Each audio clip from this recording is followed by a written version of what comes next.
I was so taken aback.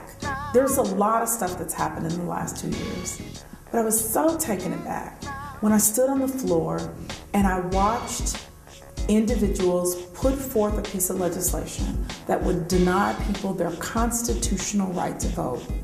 And I have to tell you, in Wisconsin, it bothered me even more than I can say, because I learned through that process that it was in Wisconsin that it was originally in our Constitution to give suffrage to people of color. And it was taken out of the Constitution because there was some dissension.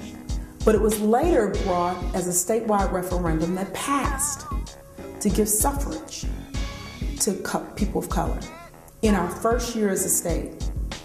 So it was even more touching for me to know that, and to have that coupled with the story that I knew about a guy named Ezekiel Gillespie.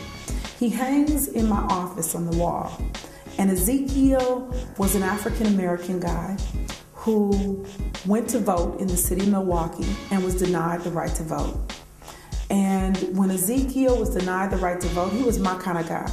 Ezekiel sued the city of Milwaukee, and he took it all the way to the Supreme Court of the state of Wisconsin.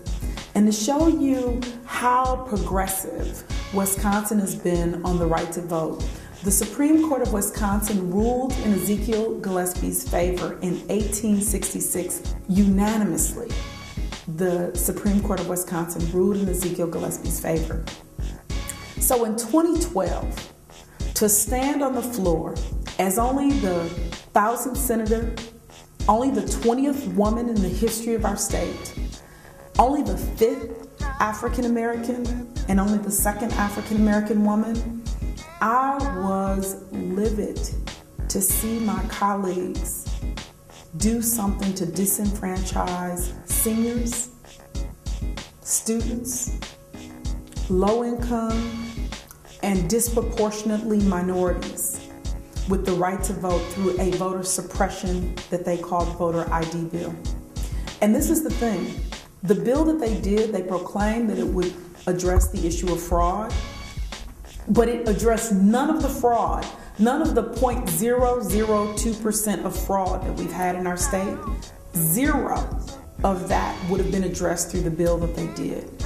So I have to tell you, when it comes to the right to vote, I have been relentless in my advocacy. I will be. I believe that, liberty and justice for all is an important issue, but having the right to vote is important.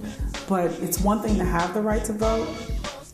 I've also, tried to do everything I can to tell people that they have to exercise the right to vote. On August 14th, I was disgusted by the fact that less than 11% of people in the 10th Assembly District came out to vote. One ward, less than 5% of people came out to vote. So it's one thing for me to not be happy with my Republican colleagues who do legislation to disenfranchise people and to kind of cripple the right to vote, the constitutional right to vote.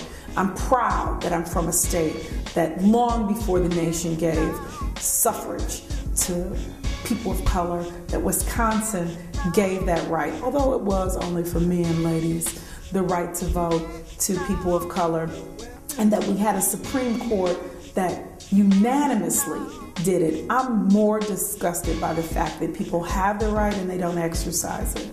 And so I hope that we will be able to change that. I'm looking forward to trying to do some kind of civic curriculum that maybe we can do to encourage people, inform people about their civic duties, including their right to vote.